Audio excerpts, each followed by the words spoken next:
ओम श्रीम अंबिकाए नमः। मैं हूँ रीना और आप सभी का हमारे चैनल सुविचार विद रीना में बहुत बहुत स्वागत है। आप सभी का दिन शुभ और मंगलमय हो और माता रानी आप सभी की मनोकामना को भी पूर्ण करे और आप और आपके परिवार को स्वास्थ्य प्रदान करे। आज आप सुनिए देवी भागवत पुराण का अध्याय 12। इससे पहले के अध्याय में आपने जाना था कि किस प्रकार देवराज इंद्र सहित सभी देवतागण ब्रह्मा जी के पास गए थे और उनकी स्तुति करने के बाद महिषा के अत्याचारों से पीड़ित होकर इसका कोई उपाय ढूंढने के लिए कहा। तब ब्रह्मा जी बोले, देवताओं मैं क्या करूं? महिषासुर को वर का अभिमान है, उसे कोई स्त्री ही मार सकती है, पुरुष नहीं मार सकते। ऐसी स्थिति में मैं क्या कर सकता हूँ? अतः देवताओं हम सब लोग श्रेष्ठ पर्वत कैलाश पर चलें। वहाँ संपूर्ण कार्यों के विशेषज्ञ भगवान शंकर विराजमान हैं। उन्हें अपना अगुआ बनाकर हम लोग उस बैकुंठ में चलें जहाँ भगवान श्री विष्णु रहते हैं। उनसे मिलकर देवताओं के कार्य के विषय में विशेष रूप से विचार किया जाएगा। इस प्रकार कहकर ब्रह्मा जी हंसकर बैठे और देवताओं को साथ लेकर कैलाश की ओर चल पड़े। ब्रह्मा जी के पहुँचने के पूर्व ही ध्यान के द्वारा उनके आगमन की सूचना भगवान शंकर जी को मिल गई थी। ब्रह्मा जी देवताओं के साथ आ रहे हैं, यह जानकर वे अपने भवन से बाहर निकल आए। दोनों महानुभावों का साक्षात्कार हुआ। परस्पर प्रणाम और आशीर्वाद होने लगा। सभी देवताओं ने शंकर जी के चरणों में मस्तक झुकाया। दोनों महानुभाव प्रसन्नता पूर्वक मिले। गिरजापति भगवान शंकर ने सभी देवताओं को बैठने के लिए अलग अलग आसन दिए और देवताओं के आसनों पर विराज में के बाद भगवान शंकर अपने आसन पर बैठे। ब्रह्मा जी से कुशल पूछने के बाद देवताओं के कैलाश पर आने का कारण पूछा तो भगवान शंकर ने कहा, ब्रह्मा जी किस प्रयोजन से आपने इंद्र पर्वती संपूर्ण देवताओं को साथ लेकर यहाँ पधारने का कष्ट किया है?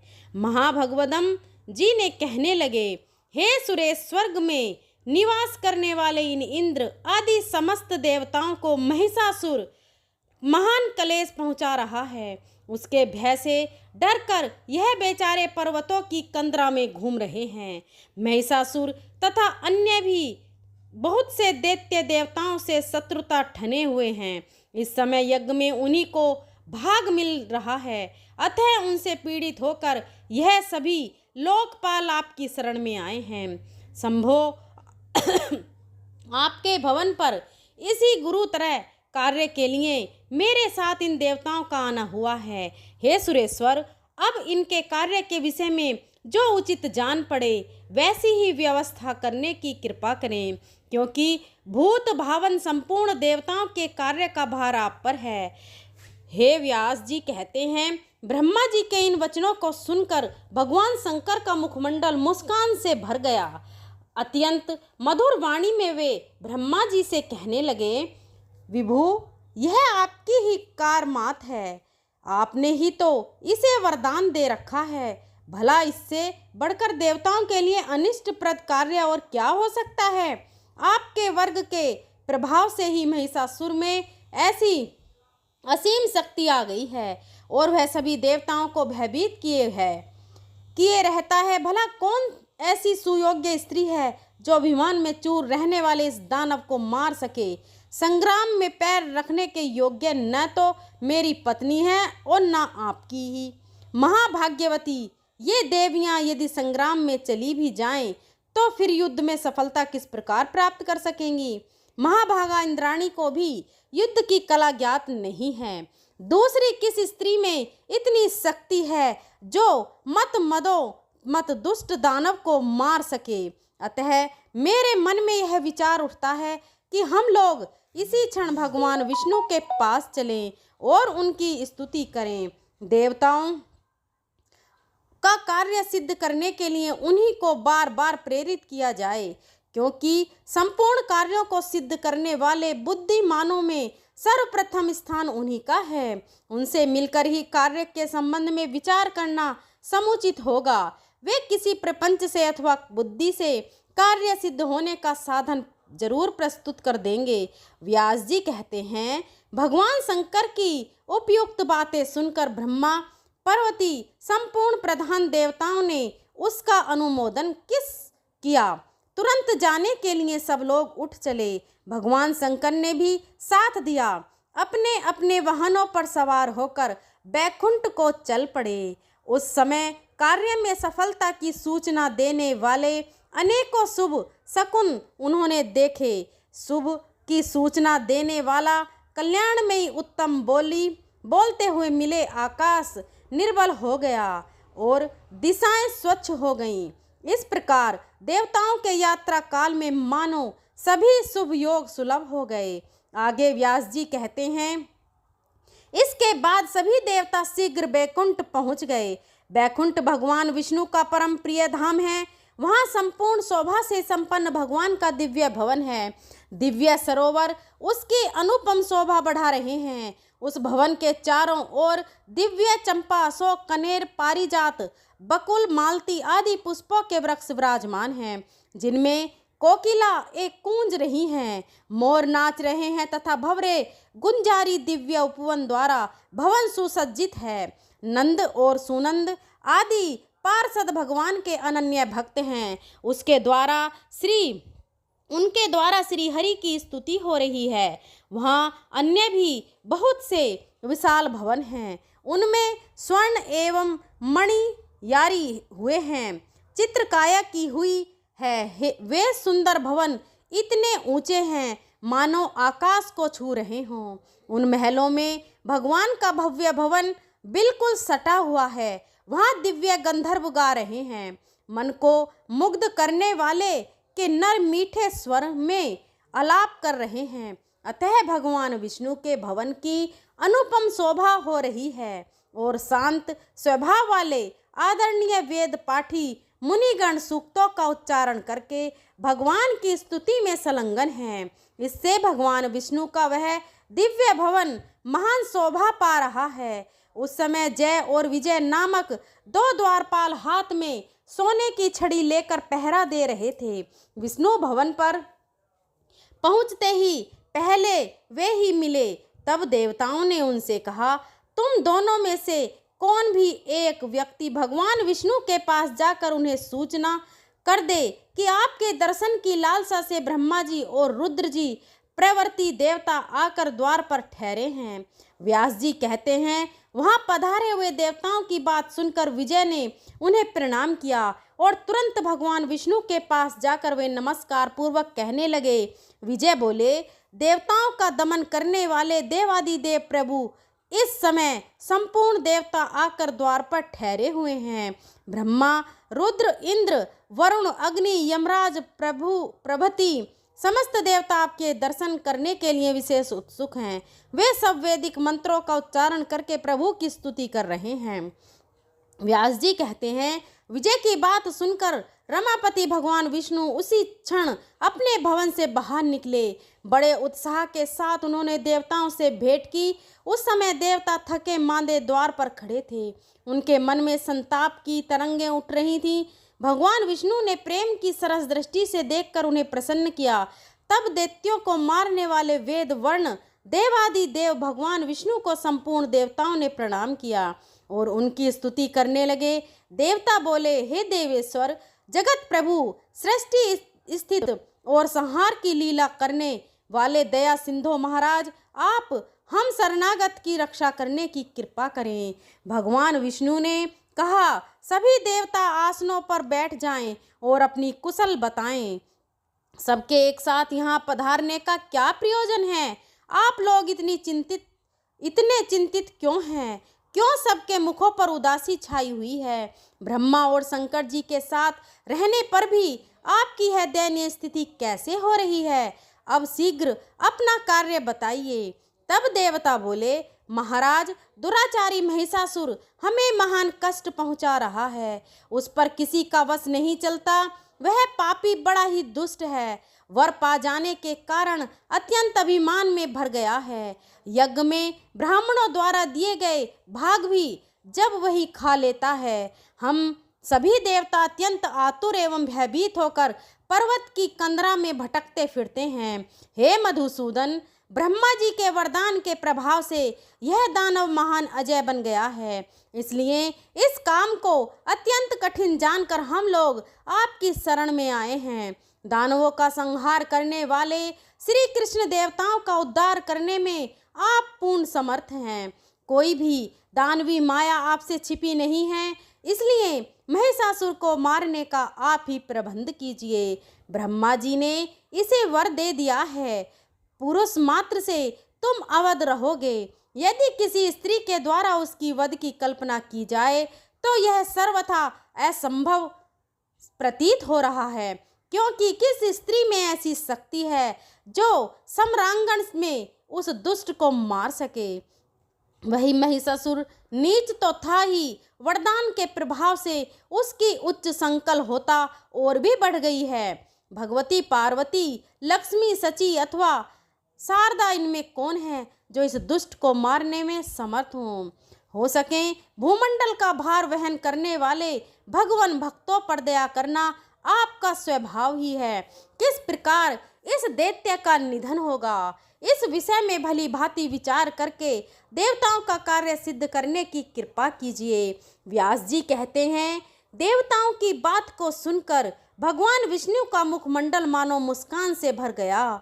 वे उनसे कहने लगे, पूर्व समय की बात है, हमने भी महिषासुर से युद्ध किया था, किंतु उसकी मृत्यु नहीं हो सकी। इस अवसर पर यदि संपूर्ण देवताओं की तेज से कोई अत्यंत सुंदरी एवं सुयोग्य देवी प्रकट हो जाए तो वही सम्रांगण में बलपूर्वक उसे मार सकती है। महिषासुर सैकड़ों प्रकार की मायाओं का पूर्ण जानकार है। वह वर पा जाने से उसे असीम अभिमान हो गया है।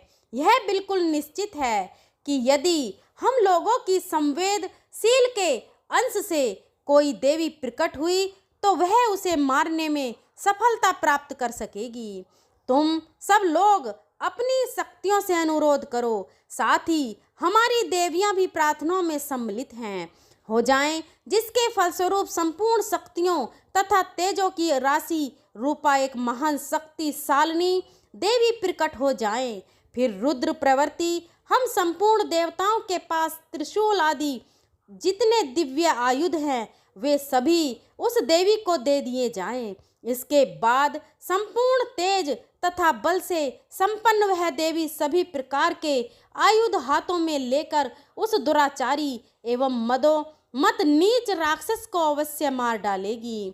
व्यास जी कहते हैं, देवादिदेव भगवान विष्णु के उपयुक्त वचन समाप्त होते ही ब्रह्मा जी के शरीर से स्वयं एक महान तेज पुंज प्रकट हो गया। वह अत्यंत प्रकाशमान तेज बड़ा ही सही था। उसकी आकृति लाल थी। पदरागमणि की तुलना करने वाले उस तेज के सभी अवयव अत्यंत सुंदर थे। उसमें कुछ शीतलता थी और वह उष्ण भी था। अनेकों किरणें उसकी शोभा बढ़ा रही थीं। महाराज, इसके बाद भगवान शंकर के शरीर से एक अद्भुत एवं विशाल तेज प्रकट हुआ। इस प्रकार उसकी आकृति बड़ी विकराल थी, मानो तमोगुण से ओत प्रोत कोई दूसरा पर्वत ही प्रकट हो गया हो। इसके बाद भगवान विष्णु के शरीर से एक दूसरी तेजो राशि सामने निकल आई। श्याम वर्ण वाले अत्यंत प्रकाशमान उस तेज में सत्व गुण की प्रधानता थी। फिर इंद्र के शरीर से एक अलौकिक एवं दुष्ट तेज प्रकट हुआ। संपूर्ण शक्तियों से संपन्न उस तेज में से सभी गुण वर्तमान थे। ऐसे ही वरुण, कुबेर, यमराज और अग्नि के शरीर से भी अलग अलग तेज प्रकट हुए। इनके अतिरिक्त जितने अन्य देवता थे उन सब के शरीरों से भी तेज का प्रादुर्भाव हुआ। सबके विग्रह से निकले हुए तेज एकत्र हुए और उनका एक महान प्रज्वलित पुंज बन गया। वह तेज पुंज महान विलक्षण था। जान पड़ता था मानो कोई दूसरा महान तेज पुंज हिमाचल पर्वत पर ही सामने आ गया हो। सब देख रहे थे, इतने में ही देवताओं का वह तेज पुंज एक परम सुंदरी स्त्री के रूप में बदल गया। वह सर्वश्रेष्ठ नारी ऐसी विलक्षण थी कि उसे देखकर सबके सब आश्चर्य मानने लग गए। वही भगवती महालक्ष्मी हुई। उनमें सत्वरज और तम तीनों गुण वर्तमान थे। संपूर्ण देवताओं के तेज से प्रकट वह देवी 18 भुजाओं से शोभा पा रही थी और उनके 3 वर्ण थे। अखिल विश्व को मोहित कर देना उनका स्वाभाविक गुण था।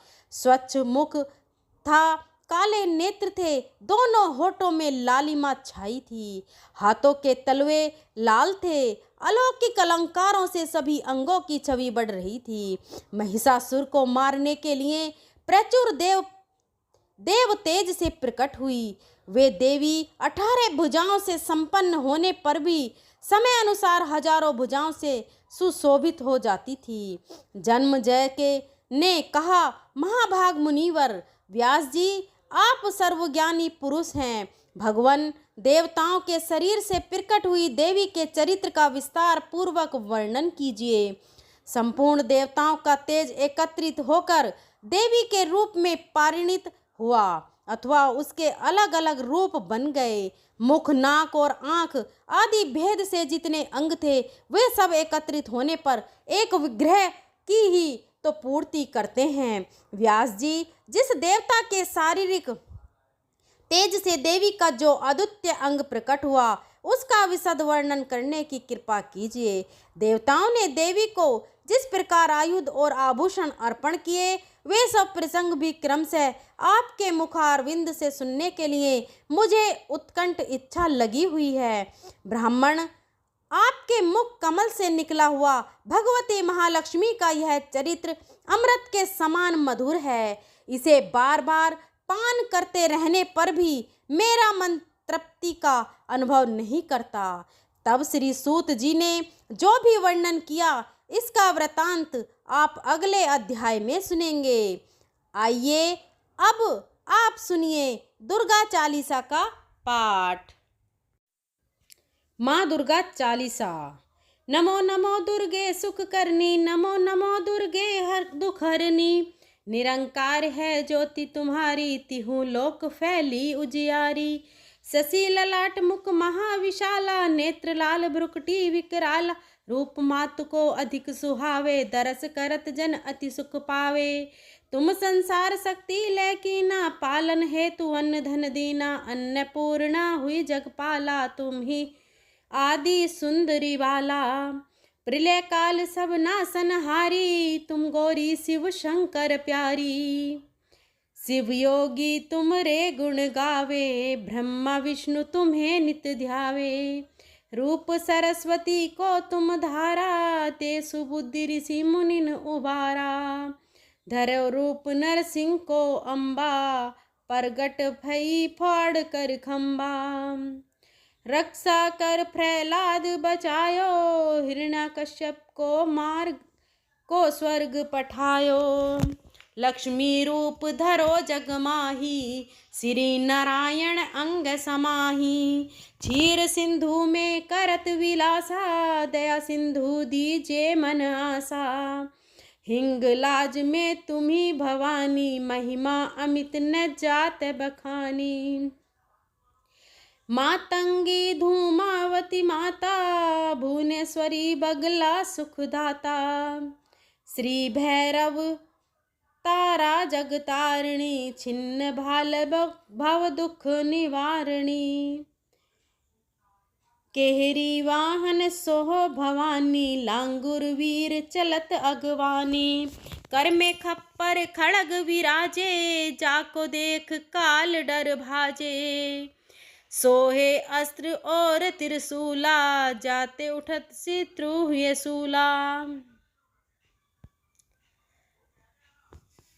नगर कोट में तुम्ही विराजत, तिहु लोक में डंका बाजत। शुंभ निशुंभ दानव तुम मारे, ये महिषासुर अधिभारे जय अधभार मही अकुलानी रूप कराल काली को धारा सेन सहित तुम तिहि सहा परिगाढ़ संतन पर जब जब भई माए सहाय मातु तुम तब तब अमरपुरी अरुवा सब लोका तब महिमा सब रहे अशोका ज्वाला में है ज्योति तुम्हारी तुम्हें सदा पूजे नर नारी प्रेम भक्ति से जो यस गावे दुख दरिद्रा निकट नहीं आवे ध्यावे तुम्हें जो नर मन लाई जन्म मरण ते वो छुट जाई जोगी सुर मुनि कहत पुकारी योग न हो बिन शक्ति तुम्हारी शंकर हो संकट के नाशन मंगल कारण विघ्न विनाशन शंकर अचरज तब कीनो काम क्रोध अजीति सब लीनो निस दिन ध्यान धरो शंकर को काहू काल नहीं सुमरी तुमको शक्ति रूप को मरम ने पायो शक्ति गई तब मन पछतायो शरणागत हुई कीर्ति बखानी जय जय जय जगदम्ब भवानी भई प्रसन्न आदि जगत तेई शक्ति नहीं किनी विलंबा मोको मातु कष्ट अति घेरो तुम बिन कौन हरे दुख मेरो आशा तृष्णा निपट सतावे विप्र मूरख मोहि डर पावे शत्रु नाश कीजिए महारानी सुमरो चित इक तुम्हें भवानी करो कृपा है मातु दयाला रिद्धि सिद्धि दे करु निहाला जय जब लगी जियो दया फल पाऊं तुमरो यस मैं सदा सुनाऊं दुर्गा चालीसा जो गावे सब सुख भोग परम पद पावे देवी दास शरण निजानी करू कृपा जगदम्ब भवानी। बोलिए जगदम्बा माता की जय। आज की वीडियो आपको कैसी लगी कमेंट बॉक्स में ज़रूर बताएं और जय माता की ज़रूर लिखें। अगर मेरे बोलने में कोई त्रुटि हो तो मैं हाथ जोड़कर क्षमा प्रार्थी हूँ और आपके अपने ही चैनल सुविचार विद रीना को सब्सक्राइब ज़रूर करें, बेल आइकन को प्रेस करें ताकि आने वाले सभी वीडियो की नोटिफिकेशन आपको मिल सके। चैत्र मास महात्म्य माता दुर्गा का यह महापुराण की गाथा सुनने से परिवार के सभी कष्टों से मुक्ति मिलती है, इसलिए इसका रसपान अवश्य करें। चलिए मिलते हैं अगले अध्याय के साथ, तब तक के लिए जय माता दी। धन्यवाद।